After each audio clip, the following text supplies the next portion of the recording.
Pensahan naman ni National Defense Secretary Gilbert Teodoro ang naganap na pag-aresto kay dating Pangulong Rodrigo Duterte sa loob ng kanilang kampo sa Villamor Air Base. Ito'y bilang tugon ng kalihim sa patutsyada ni Vice President Sara Duterte sa tila pagiging tikom ng militar sa kontrobersyal na pag-aresto sa dating Pangulo. Ang paliwanag ni Teodoro alamin sa report ni Raymond Dadpaas. Hugas kamay ang Armed Forces of the Philippines sa ginawang pag-aresto kay dating Pangulong Rodrigo Duterte kahit nangyari pa ito sa loob ng Villamor Air Base. Ayon kay Defense Secretary Gilbert Teodoro, hindi maaring mas mataas ang AFP kaysa Civilian Authority.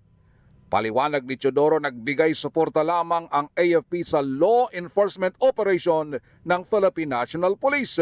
Ito ay nangsilbihan ng warrant of arrest si dating Pangulong Rodrigo Duterte mula sa International Criminal Court o ICC na pinadaan sa Interpol o International Police. Tumanggi itong idetalye kung anong klase ang suportang ibinigay sa Philippine National Police dahil saklaw ito ng operational security. Ang malinaw ay hiniling ng PNP ang suporta ng AFP kaya't ito ay kanilang ibinigay.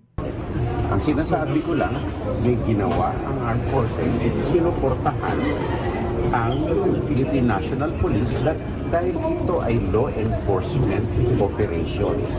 Hindi o walang role ang armed forces dito kung hindi sumuport sa PNP.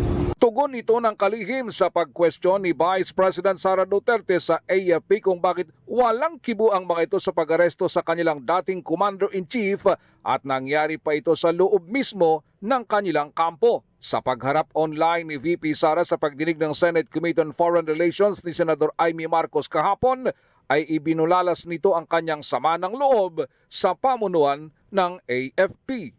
Even more disturbing is the silence of the armed forces of the Philippines. Why did the AFP stand idly by while a former commander-in-chief was taken from a military base under questionable circumstances? How could they allow a foreign tribunal to override on our constitutional guarantees? We have now lost a former president. I pray that we do not lose the country next. Para sa MBC TV Network News, ito si Raymond Dadpaas, una sa Pilipinas, una sa Pilipino.